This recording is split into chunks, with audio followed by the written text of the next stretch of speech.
بسم اللہ الرحمن الرحیم انما المؤمنون الذين آمنوا بالله ورسوله وإذا كانوا معه على أمر جامع لم يذهبوا حتى يستأذنوه إن الذين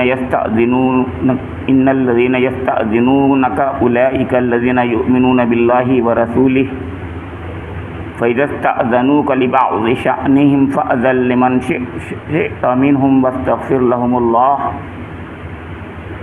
فإذا استأذنوك لبعض شأنهم فأذن لمن شئت منهم واستغفر لهم الله إن الله غفور رحيم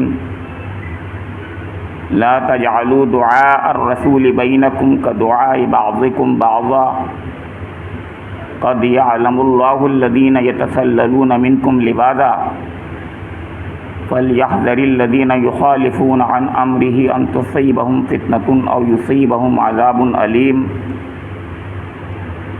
ألا إن لله ما في السماوات والأرض قد يعلم ما أنتم عليه ويوم يرجعون إليه فينبئهم بما عملوا والله بكل شيء عليم صدق الله مولانا العظيم صدق رسوله النبي الأمين الكريم ونحن على ذلك من الشاهدين والشاكرين۔ یہ سورہ نور کی آخری 3 آیات جو ایک مکمل رکوع پر مشتمل ہیں، یہ 9واں رکوع ہے جو 62 تا 64 آیات پر مشتمل ہے۔ ان آیات کریمہ کا ترجمہ ایسے ہے کہ مومن تو اصل میں وہی ہیں، جو اللہ اور اس کے رسول کو دل سے مانیں اور جب کسی اجتماعی کام کے موقع پر رسول کے ساتھ ہوں تو اس سے اجازت لیے بغیر نہ جائیں۔ اے نبی صلی اللہ تعالی علیہ وآلہ وسلم، جو لوگ تم سے اجازت مانگتے ہیں وہی اللہ اور رسول کے ماننے والے ہیں، بس جب وہ اپنے کسی کام سے اجازت مانگیں تو جسے تم چاہو اجازت دے دیا کرو، اور ایسے لوگوں کے حق میں اللہ سے دعائے مغفرت کیا کرو، اللہ یقیناً غفور الرحیم ہے۔ مسلمانوں، اپنے درمیان رسول کے بلانے کو آپس میں ایک دوسرے کا سا بلانا نہ سمجھ بیٹھو۔ اللہ ان لوگوں کو خوب جانتا ہے جو تم میں ایسے ہیں کہ ایک دوسرے کی آڑ لیتے ہوئے چپکے سے سٹک جاتے ہیں۔ رسول کے حکم کی خلاف ورزی کرنے والوں کو ڈرنا چاہیے کہ وہ کسی فتنے میں گرفتار نہ ہو جائیں یا ان پر دردناک عذاب نہ آ جائے۔ خبردار رہو، آسمان اور زمین میں جو کچھ ہے اللہ کا ہے، تم جس روش پر بھی ہو اللہ اس کو جانتا ہے۔ جس روز اس کی طرف پلٹائے جائیں گے وہ انہیں بتا دے گا کہ وہ کیا کچھ کر کے آئے ہیں، وہ ہر چیز کا علم رکھتا ہے۔ آپ نے غور فرمایا کہ سورہ نور کس طریقے سے ختم ہو رہی ہے؟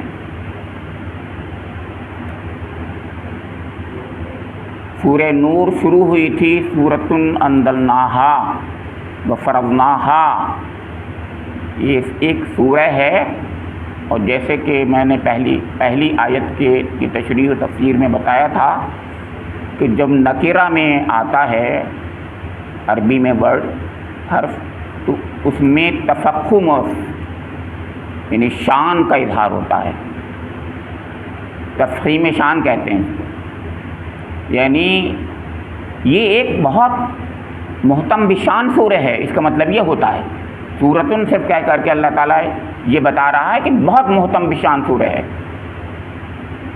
السورہ کہتا تو وہ معرفہ ہوتا، یہ تو سورہ ہے، نکرہ ہے، بہت محترم بشان سورہ ہے.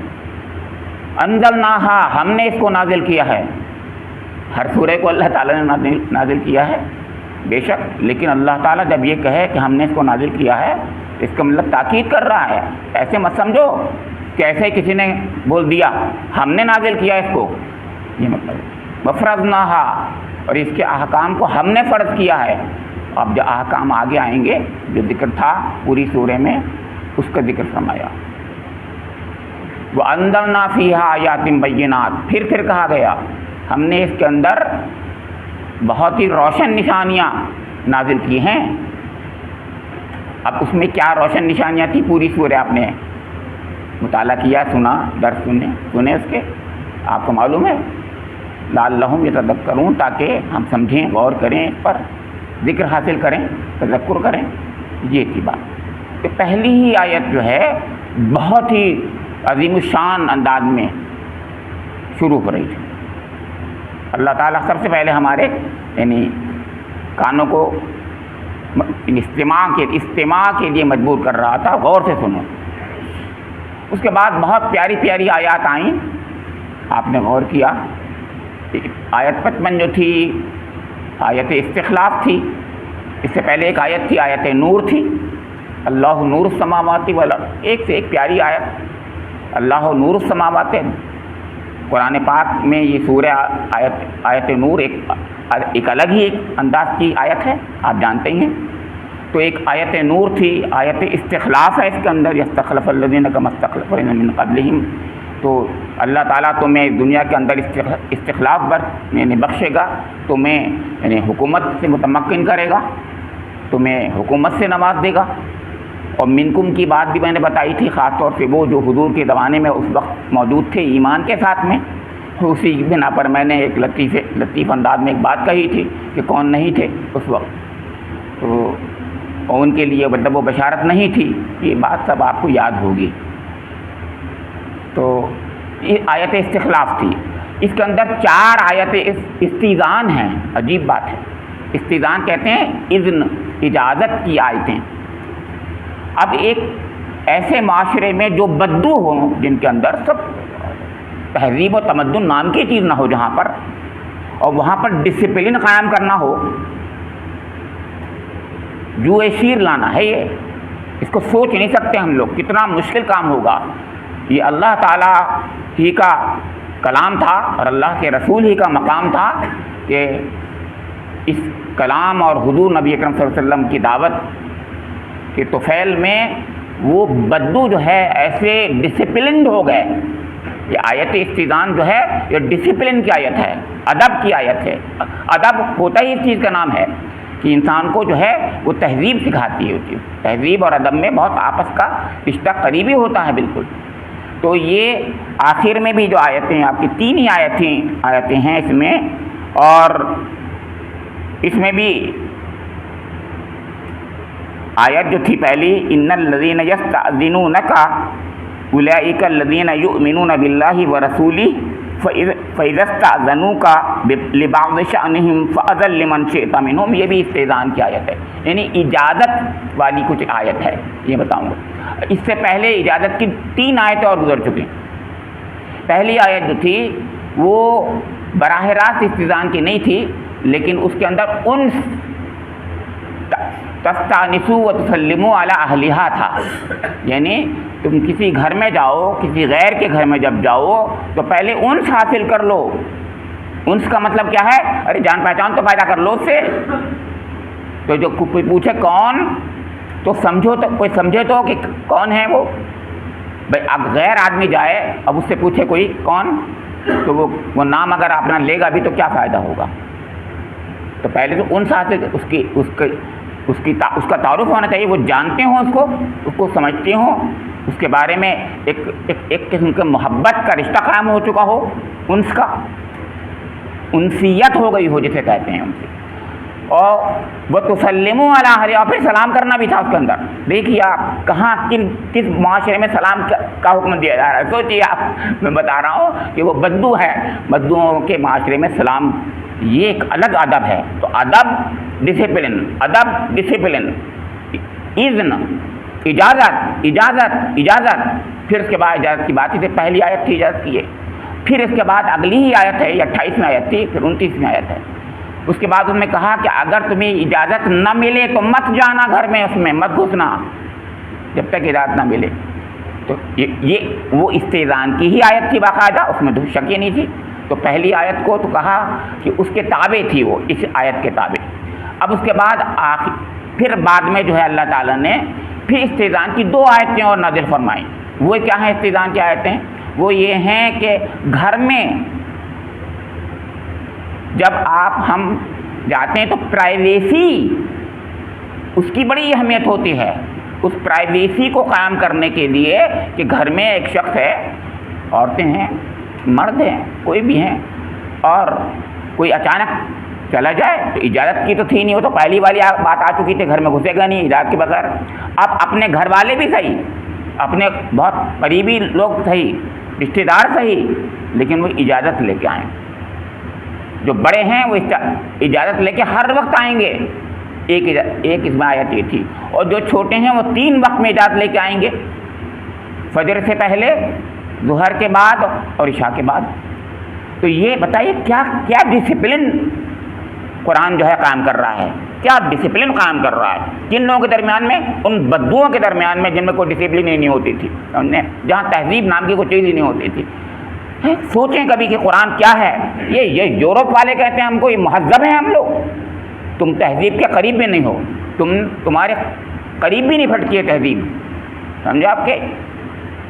تم نے جو کچھ بھی سیکھا مسلمانوں سے سیکھا، اسلام سے سیکھا، خود کہتے ہیں وہ لوگ کہ عرب سے سیکھا، جو ان میں سے لوگ ہیں برائفالٹ کہتا ہے کہ عرب سے ہم نے سیکھا، سمجھے آپ کے؟ تو بہرحال میں عرض یہ کر رہا تھا کہ پھر یہ کہا 3 اوقات میں نہیں آنا ہے، تیسری استئذان کی آیت تھی، اور چوتھی استئذان کی آیت یہ ہے۔ سنیے کیا ہے یہ، پھر دوبارہ سن لیجئے۔ اس سے پہلے اللہ تعالیٰ نے فرمایا، اس سے پہلی والی آیت میں، پھر استئذان کی آیت میں بتاؤں گا میں، فرمایا انما المؤمنون الذین آمنوا باللہ ورسولہ، مومن تو صرف وہ ہیں، انما حصر ہوتا ہے اس کے اندر، حصر یعنی صرف وہی مومن ہیں اور کوئی مومن نہیں ہے۔ انما المؤمنون الذین آمنوا باللہ ورسولہ، جو حقیقت میں اللہ پر، اس کے رسول پر ایمان رکھتے ہیں، یہ مطلب ہے اس کا۔ ایمان واقعی اور حقیقی ہے، حقیقی ایمان کی بات ہو رہی ہے۔ اور پھر کہا کہ وَإِذَا كَانُوا مَعَهُ عَلَىٰ أَمْرٍ جَامِعٍ لَمْ يَذْهَبُوا حَتَّىٰ يَسْتَأْذِنُوهُ، یہ ہے یستأذنوا، یہ اذن کی آیت ہے، یہ میں نے بتایا، یہ یستأذنوا اذن۔ اب یہ کون اذن دے گا؟ یہ اللہ کا رسول۔ تو اللہ کے رسول کی طرف سے اذن کی ایک ڈسپلن، ایک ادب کا مقام بتایا کہ اب یہاں پر ایک اجتماع ہو، ایک اجتماع ہے، اس کا مطلب یہ ہے۔ فرمایا کہ امرن جامع، امرن جامع، ایک جگہ پر اکٹھا کیا گیا، اللہ کے رسول نے دعوت دی، بلایا، پکارا، لوگوں سے کہا، انوائٹ کیا، کسی لوگوں کے ذریعے بلایا کہ فلاں وقت میں ایک میٹنگ ہوگی، جیسے ہم لوگ میٹنگ کرتے ہیں، یا خطبے دینے کے لیے آپ کھڑے ہو گئے تو آپ نے بلایا۔ اب جب بلا لیا تو یہ امرن جامع ہو گیا، یعنی اب اللہ کے رسول نے بلا لیا، اب وہاں سے نکلنا، سٹکنا جائز نہیں ہے، جائز نہیں، یہی کہا ہے یہاں پر۔ اذا کانوا معہ، جب اس کے یعنی اللہ کے رسول کی بات ہو رہی ہے، اللہ کے رسول کے ساتھ کوئی شخص جو یعنی کوئی ایک نشست کرے، ایک اجتماع کرے یا بیٹھے، تو لم یذهبوا، مت کھسکو، مت جاؤ، حتیٰ یستأذنوا، جب تک کہ یستأذنوہ، جب تک کہ اللہ کا رسول اس کی اجازت نہ دے۔ اب کھسکنا نہیں ہے، ہٹنا نہیں ہے۔ اب کوئی ہٹتا ہے تو کیسے بغیر اجازت کے، تو کون ہے وہ؟ قرآن نے آگے بتا دیا وہ کون ہے، وہ منافق ہے، وہ منافق ہے، وہ منافق ہے۔ میں 3 بار کہہ رہا ہوں، بار بار کہہ رہا ہوں آپ سے، قرآن پاک نے ورنہ اتنی زور سے نہ کہتا، فرمایا کہ ان الذین یستأذنونک اولئک الذین یؤمنون باللہ ورسولہ فاذا استأذنوک لبعض شأنہم فأذن لمن شئت منہم واستغفر لهم اللہ ان اللہ غفور رحیم۔ فرمایا کہ اے نبی، جو لوگ تم سے اجازت مانگتے ہوں مانگتے ہیں وہی اللہ اور رسول کے ماننے والے ہیں۔ میں نے جو بات کہی وہی ہے بات، جو لوگ تم سے اجازت مانگتے ہیں وہی اللہ اور رسول کے ماننے والے ہیں، یقین کرنے والے ہیں، مومن ہیں۔ بس جب وہ اپنے کسی کام سے اجازت مانگیں، اب ان کے لیے ایک اللہ رب کریم کی طرف سے رعایت ہو گئی کہ اب اگر وہ اجازت مانگیں اللہ کے رسول، اب آپ سے اجازت مانگیں اگر، تو آپ کیا کریں یا کیا ہمیں کرنا چاہیے؟ تو اس کا جواب دیا گیا۔ تو جواب یہ ہے کہ کوئی اجازت مانگے اب کہ اللہ کے رسول ہمیں بہت اہم کام ہے، اس وقت بہت مجبوری ہے، تو چاہیں آپ اجازت دیں اور چاہیں نہ دیں۔ اب غور کر رہے ہیں کیا کہا جا رہا ہے؟ فرمایا تو جسے تم چاہو اجازت دو، اور ایسے لوگوں کے حق میں جن کو اجازت دے دی ہے آپ نے، اللہ سے دعائیں مغفرت کیا کرو۔ اللہ کے نزدیک بہت سخت بات ہے یہ مطلب ہے کہ آپ نے اجازت تو دے دی، لیکن اللہ کے رسول کی مجلس میں نکل کے جانا اور اجازت لے کے بھی جانا اللہ کو پسند نہیں ہے۔ استغفار کرو، اور اللہ کے رسول کے استغفار کی بات کی جا رہی ہے کہ اللہ کے رسول ان کے حق میں استغفار کریں تاکہ اللہ ان کو بخش دے، کہ وہ اجازت لے کے چلے جا رہے ہیں کہ اللہ کے رسول سے کہا جا رہا ہے کہ وہ ان کے لیے استغفار کریں تاکہ ان کو اللہ بخش دے۔ اس کا مطلب اللہ کو پسند نہیں تھا کہ اللہ کے رسول کی مجلس سے کوئی نکل کے باہر چلا جائے بغیر اجازت کے، اور یا اجازت تو بات کی بات ہے، یعنی مجلس میں سے اٹھ کر چلا جائے جب تک کہ اللہ کے رسول خود نہ کہیں اب جا سکتے ہیں آپ کہ ہاں اب مجلس ختم ہو گئی۔ اجازت تو بڑی بات تھی نا، میں نے کہا اجازت تو دیں یا نہ دیں اللہ کے رسول، جانا نہیں، اٹھ کے ہٹنا نہیں ہے۔ اسی بات کو دوسرے انداز سے سورہ مجادلہ میں کہا گیا ہے، مجلس کے آداب ہیں وہاں پر بھی، 28 مبارک کی پہلی سورہ ہے وہ۔ تو یہاں پر کہا جا رہا ہے کہ جو اجازت مانگتے ہیں، وہ جو لوگ تم سے اجازت مانگتے ہیں وہی اللہ اور رسول کے ماننے والے ہیں۔ کتنی بڑی بات کہی ہے، اجازت نہیں مانگتے۔ اب کون اجازت نہیں مانگتے؟ آپ سنیے ان کا کیا عمل ہوتا ہے، وہ اگلی آیت میں۔ اس سے پہلے ایک بات اور کہہ دی گئی، فرمایا لا تجعلوا دعاء الرسول بینکم کدعاء بعضکم بعضا۔ پہلے ایک بات سکھائی، اصول بتایا، اس کے بعد وہ بات جس کو میں بتانا چاہ رہا ہوں وہ بتائی۔ وہ کیا ہے کہ جو اللہ کے رسول کو بلانا عام انسانوں کا بلانا مت سمجھو۔ لا تجعلوا دعاء الرسول بینکم کدعاء بعضکم بعضا، جیسے تم ایک دوسرے کو بلاتے ہو ایسے اللہ کے رسول کی دعوت کو بلانے کو مت سمجھا کرو کہ اللہ کے رسول نے بلایا، ارے ٹھیک ہے چلے جائیں گے، کوئی بات نہیں ہے، اس وقت کام ہے ہمیں، نہیں جائیں گے۔ یہ اتنی خطرناک بات ہے، اس سے اندازہ لگائیے سورہ حجرات کی آیتوں میں وہاں جائیے تو آپ کو اندازہ ہوگا کہ لا ترفعوا اصواتکم فوق صوت النبی ولا تجہروا، اور کہیں ایسا نہ ہو کہ تم نے اللہ کے رسول کی آواز سے تمہاری آواز بلند نہ ہو جائے، کہیں ایسا نہ ہو کہ تم انجانے میں کوئی آواز حضور کی آواز سے زیادہ اونچی کر دی تم نے، تمہارے سارے اعمال حبط ہو جائیں، ختم ہو جائیں، اور تمہیں اس کا شعور بھی نہ ہو، تمہیں شعور بھی نہ ہو اور تمہارے سارے اعمال غرق ہو جائیں، صرف اتنی سی بات پر کہ اللہ کے رسول کی مجلس میں ذرا زور سے بول دیا۔ یہ سورہ حجرات ہے۔ یہاں پر کیا کہا؟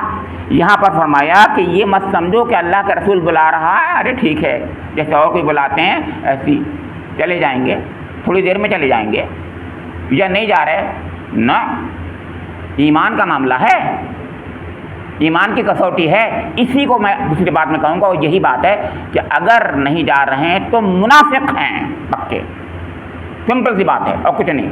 اس سے پہلے منافقت کا پورا حکم واضح طور سے آ چکا ہے، منافقوں کے بارے میں کہا ہے، یہاں پر ان کے عمل کا ذکر کیا جا رہا ہے۔ فرمایا قد یعلم اللہ الذین یتسللون منکم لواذا، فرمایا کہ اللہ ان لوگوں کو خوب جانتا ہے جو تم میں سے ایسے ہیں ایک دوسرے کی آڑ لیتے ہوئے چپکے سے سٹک جاتے ہیں۔ اللہ جانتا ہے، یہ نگاہ رسول جانتا ہے، ارے اللہ جانتا ہے بھائی، اور اللہ کا جاننا سمجھ لیجیے فیصلہ تو اللہ کے یہاں ہونا ہے آخری۔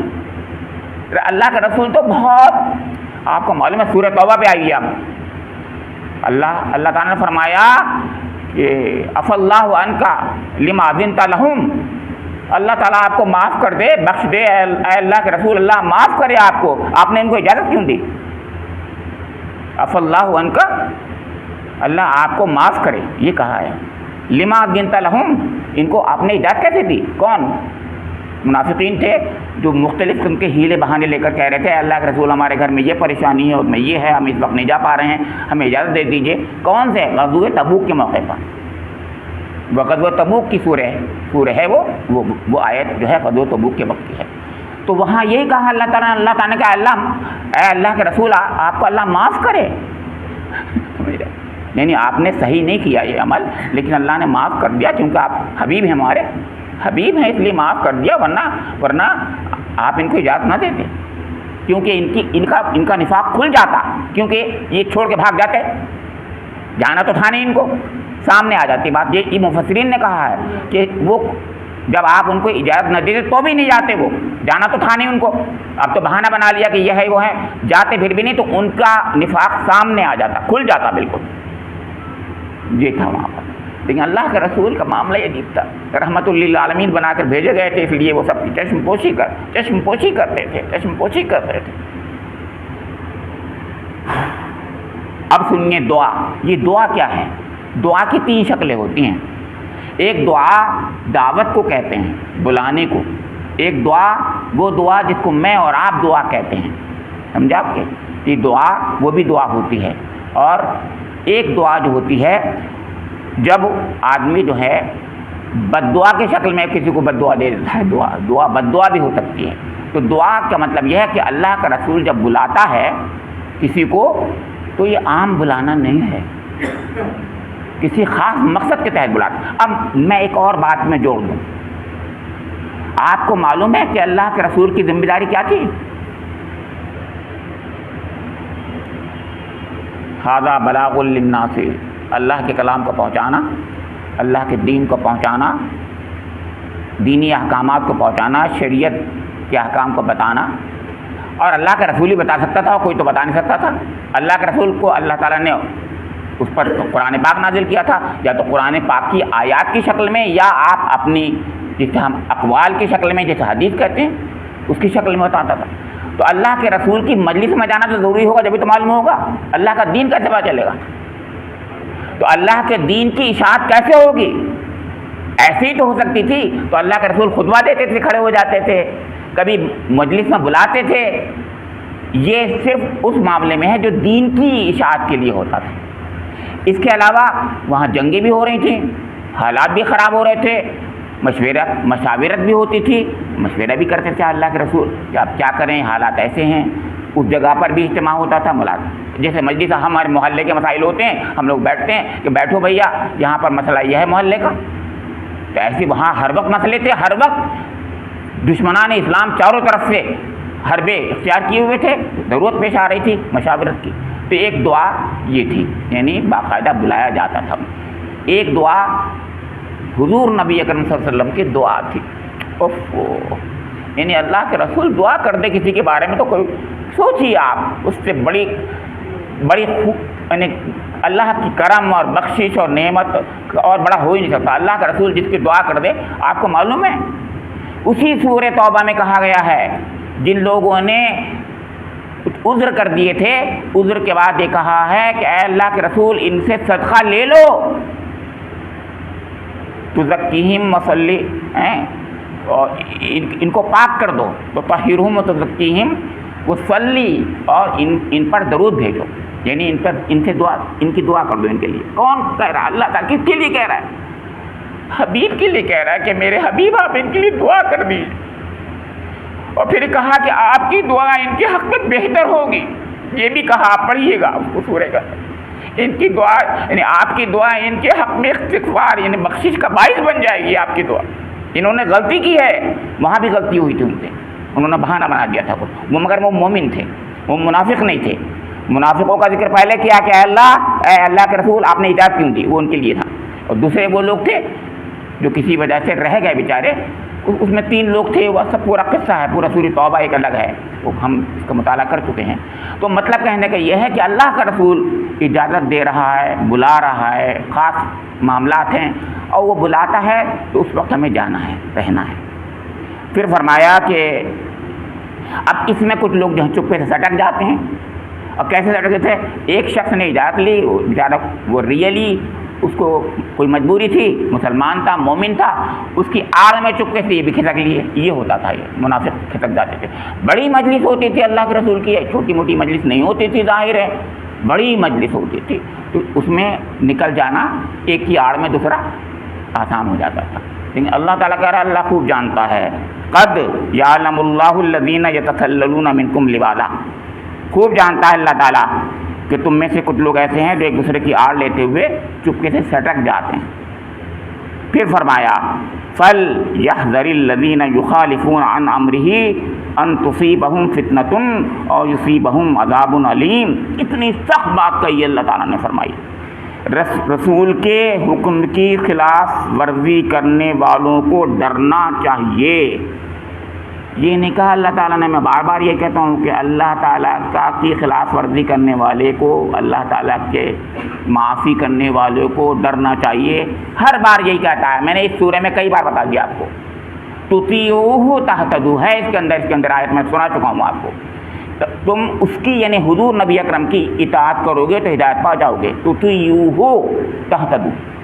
اسی سورہ میں اسی کے اندر آیت 57ویں 58ویں میں نے بتائی تھی آپ کو کہ دیکھیے یہ کہا گیا ہے اس اندر، یہاں پر بھی یہ کہا جا رہا ہے کہ فَلْيَحْذَرِ الَّذِينَ يُخَالِفُونَ عَنْ أَمْرِهِ أَن تُصِيبَهُمْ فِتْنَةٌ أَوْ يُصِيبَهُمْ عَذَابٌ أَلِيمٌ۔ فرمایا کہ ان لوگوں کو ڈرنا چاہیے جو رسول کے حکم کی خلاف ورزی کرتے ہیں کہ وہ کسی فتنے میں گرفتار نہ ہو جائیں۔ اور وہ فتنہ کیا ہو سکتا معلوم آپ کو؟ اللہ تعالیٰ ان کے ایمان کو سلب نہ کر لے گئے۔ اور وہ کون سا فتنہ ہوگا پھر؟ جس کو میں آپ سب جانتے ہیں، وہ ہے منافقت کا فتنہ۔ سمجھ نہیں پاتے ہم کہ منافقت کتنا بڑا فتنہ ہے، جس کو اللہ تعالیٰ خدا نہ خواستہ منافقت والے چیز کے اس کے لیے اجازت دے دے یا اس کے لیے اللہ کی طرف سے مقدر ہو جائے تو سمجھ لیے گیا وہ ان المنافقین فی الدرک الاسفل من النار، سب سے بڑا عذاب جو ہے منافقین کے لیے، مشرکین سے کافرین سے بھی بڑا عذاب جہنم کے سب سے نچلے طبقے میں منافقین ہے، کیونکہ اس سے بڑا خطرناک کوئی اور جرم کہیں ہے نہیں۔ فرمائی تو فرمایا جا رہا ہے کہ ان کو ڈرنا چاہیے، فَلْيَحْذَرِ الَّذِينَ يُخَالِفُونَ عَنْ أَمْرِهِ أَن تُصِيبَهُمْ، کسی مصیبت میں نہ پڑ جائیں، فتنے میں نہ پڑ جائیں، اور يُصِيبَهُمْ عَذَابٌ أَلِيمٌ۔ ایک دو بات نہیں کہی اللہ تعالیٰ نے، 3 باتیں کہہ دیں۔ پہلے کہا أَن تُصِيبَهُمْ فِتْنَةٌ، کسی فتنے میں نہ پڑ جائیں، يُصِيبَهُمْ عَذَابٌ أَلِيمٌ، اللہ کا عذاب نہ آ جائے کہیں۔ اس دنیا میں اللہ کا عذاب آ سکتا ہے، کوئی فتنہ ہو سکتا ہے۔ فتنہ تو ایک چھوٹا موٹا یہی تھا، کسی مصیبت میں، بیماری میں، کسی حادثے میں، کسی ایکسیڈنٹ میں، اور سب سے بڑا ایکسیڈنٹ، روحانی ایکسیڈنٹ کون سا ہوتا ہے؟ منافقت کا، میں بار بار کہہ جا رہا ہوں آپ سے، اس میں نہ آ جائیں۔ اور پھر عذاب علیم، دردناک عذاب اللہ کی طرف سے نہ آ جائے، بہت سخت بات کہہ رہا اللہ تعالیٰ۔ اور صرف اس کے لیے جو اللہ کے رسول کی مجلس میں بغیر اجازت سٹک گئے، سوچیے آپ، ان کے لیے کہا جا رہا ہے۔ پھر فرمایا آخری آیت ہے یہ، الا، خبردار رہو، یاد رکھو، ان للہ ما فی السماوات والارض، آسمانوں اور زمین میں جو کچھ بھی ہے صرف اللہ کا ہے۔ الا ان للہ ما فی السماوات والارض قد یعلم ما انتم علیہ، وہ خوب جانتا ہے کہ تم کس روش، کس حالت اور کس کنڈیشن میں ہو اور کیسے گزار رہے ہو اپنی زندگی کو۔ یہ بہت سخت بات ہے، یہ کاشن ہے، یہ مت سمجھیے کہ ایسی کہہ دیا کہ خوب جانتا ہے اللہ تعالیٰ، بلکہ یہ مطلب ہے اس کا کہ اللہ خوب جانتا ہے جو تم کر رہے ہو، جو تمہاری روش ہے اس وقت، خوب جان رہا ہے۔ یہ کس سے کہا ہوگا؟ انہی سے جو سٹک گئے تھے، جو منافق تھے۔ اس کا مطلب آخری آیتیں سورہ کی منافقوں کے بارے میں خاص طور سے ہیں۔ تو میں نے اس سے پہلے بارہا عرض کیا ہے، جب سورہ کو ختم اللہ تعالیٰ کرتا ہے وہ خلاصہ ہوتا ہے سورہ کا۔ اس سورہ کا خلاصہ منافقت سے بچانے کے لیے کیا جا رہا ہے، اس کا مطلب منافقت کتنا خطرناک روگ ہے، کتنی خطرناک چیز ہے۔ اللہ تعالیٰ سے روزانہ سینکڑوں بار آپ کو جو ہے ہمیں جو ہے پناہ مانگنی چاہیے۔ اس سے سوچیے، منافقت سے پناہ مانگنی چاہیے۔ یاد رکھیے، ہر بار یہ ہمیں دن میں کئی بار یہ کہنا چاہیے، اے اللہ مجھے منافقت کی موت سے بچانا، اے اللہ مجھے منافقت کی موت سے بچانا۔ یاد رکھیے یہ بات دن میں ہر بار، رات میں، دن میں، جب بھی موقع ہو یہ ضرور کہیے، اس لیے کہ اگر آپ نے یہ بات نہیں کہی تو خدا نہ خواستہ موت آ گئی اور منافقت کی حالت میں آ گئی، سب اعمال بیکار ہو گئے، سب اعمال بیکار، کچھ نہیں۔ نماز روزے سب کرتے تھے منافق، سب منافق نماز روزے کرتے تھے، مسجد میں بھی آتے تھے، سب کچھ کرتے تھے، لیکن اللہ تعالیٰ کے ہاں ان کا وہ عمل مقبول نہیں تھا۔ کیوں؟ کیونکہ دلوں میں ان کے ایمان نہیں تھا۔ اور میں ایک بات بتا چکا ہوں اور آج پھر بتا رہا ہوں آپ کے سامنے، منافقت کی کسوٹی کیا ہے معلوم ہے؟ کہ وہ اللہ کے رسول سے محبت کرتے ہیں یا نہیں کرتے، یہ منافقت کی کسوٹی ہے۔ یاد رکھیے گا، اللہ کے رسول سے جتنی محبت ہوگی، یاد رکھیے اتنا ہی منافقت سے دور ہوں گے، اور جتنی اللہ کے رسول سے محبت کم ہوگی اتنے ہی منافقت کے قریب ہوں گے۔ یہ کسوٹی ہے کہ حضور سے کتنی محبت ہے ہمیں، جتنی محبت ہوگی اللہ کے رسول سے اتنا ہی منافقت سے ہم دور ہوں گے۔ یاد رکھیے، ہمیں بار بار جائزہ لینا چاہیے اپنا کہ اللہ کے رسول کی محبت ہمارے دل میں کیسی ہے۔ قرآن پاک میں خود کہا گیا ہے کہ النبی اولیٰ بالمؤمنین من انفسہم، سورہ احزاب کی آیت ہے، ابتدائی آیتیں ہیں، ان میں سے فرمایا کہ نبی اکرم محمد مصطفیٰ صلی اللہ علیہ وسلم مومنین کے نزدیک جو ہیں ان کی جانوں سے زیادہ محبوب ہیں، جان سے زیادہ محبوب ہے۔ تو عمر کا واقعہ تو معلوم ہے آپ کو، انہوں نے کہا تھا میں ابا جان اور میرے بیٹے، میری اولاد سب سے زیادہ آپ محبوب ہیں، لیکن صرف میری جان سے زیادہ نہیں ہے۔ تب حضور نے فرمایا عمر ابھی ایمان مکمل نہیں ہے ابھی تمہارا، جب تک میں تمہاری جان سے بھی زیادہ محبوب نہ ہو جاؤں۔ انہوں نے کہا اللہ کے رسول اب ہو گیا، میں مان لیا۔ انہوں نے کہا ہاں اب آپ سے ایسے ہی کروں گا، بالکل میری جان سے زیادہ آپ محبوب ہو گئے۔ سوچ رہے ہیں آپ، ہم اپنا جائزہ لیں کہ ہم ایسا ہوتا ہے ہماری جان، ارے ہم مال سے، اولاد سے، دوست احباب سے، سب سے محبت خوب کرتے ہیں، اللہ کے رسول درمیان میں آتا ہی نہیں ہمارے بیچارے۔ سوچ لیجیے ایمان کہاں ہے ہمارا، ہم کہاں ہے کہ سدا جائزہ لینا چاہیے۔ تو فرمایا جا رہا ہے، اللہ تعالیٰ نے آخری بات میں فرمایا کہ قد یعلم ما انتم علیہ، اللہ تعالیٰ خوب جانتا ہے جس روش پر، کس حالت پر ہو تم، جس حالت میں زندگی گزار رہے ہو۔ وَيَوْمَ يُرْجَعُونَ إِلَيْهِ فَيُنَبِّئُهُم بِمَا عَمِلُوا، اور ایک دن تمہیں اس کی طرف پلٹنا ہے تو وہ تمہیں جتا دے گا، فَيُنَبِّئُهُم متنبع کر دے گا، نبا اہم خبر کو کہتے ہیں، تمہاری سب باتیں بتا دے گا کہ بما عملو، تم کیا کرتے آئے ہو، تم کیا کرتے رہے ہو۔ اللہ تعالیٰ ایک دن سب بتائے گا تم یہ کرتے رہے تھے۔ پھر فرمایا واللہ بکل شیء علیم، اس لیے کہ اللہ تعالیٰ ہر چیز کا علم رکھتا ہے۔ یاد رکھیے کہ علیم جو ہے، یہ جب بھی علیم، حکیم، کریم جب آتا ہے تو یہ اس کے اندر جو ہے ایگزیجریشن پایا جاتا ہے، بہت گہرائیاں پائی جاتی ہیں۔ ایک تو عالم ہوتا ہے، ایک علیم ہوتا ہے، ایک حاکم ہوتا ہے، ایک حکیم ہوتا ہے۔ تو علیم جب ہوتا ہے بہت زیادہ جاننے والا، پورا کا پورا جاننے والا، سب کچھ جاننے والا، اصلی جاننے والا، حقیقی جاننے والا صرف اللہ تعالیٰ، باقی کوئی نہیں کہہ سکتا کہ میں جانتا ہوں۔ عالم الغیب والشہادہ اللہ ہے، سب سے زیادہ ایک ایک رگ کو ہمارے شہ رگ سے زیادہ قریب ہے، وہ جانتا ہے۔ تو اللہ تعالیٰ فرما رہا ہے جب تک تمہیں یقین یہ نہیں ہوگا تو یاد رکھو تم اللہ کے رسول سے محبت بھی نہیں کرو گے۔ یقین اللہ پر ہوگا، اللہ کے رسول پر ہوگا، لیکن محبت اس دنیا میں تمہیں اللہ کے رسول سے کرنی ہوگی، اتباع رسول کرنا ہوگا، اطاعت رسول کرنا ہوگا۔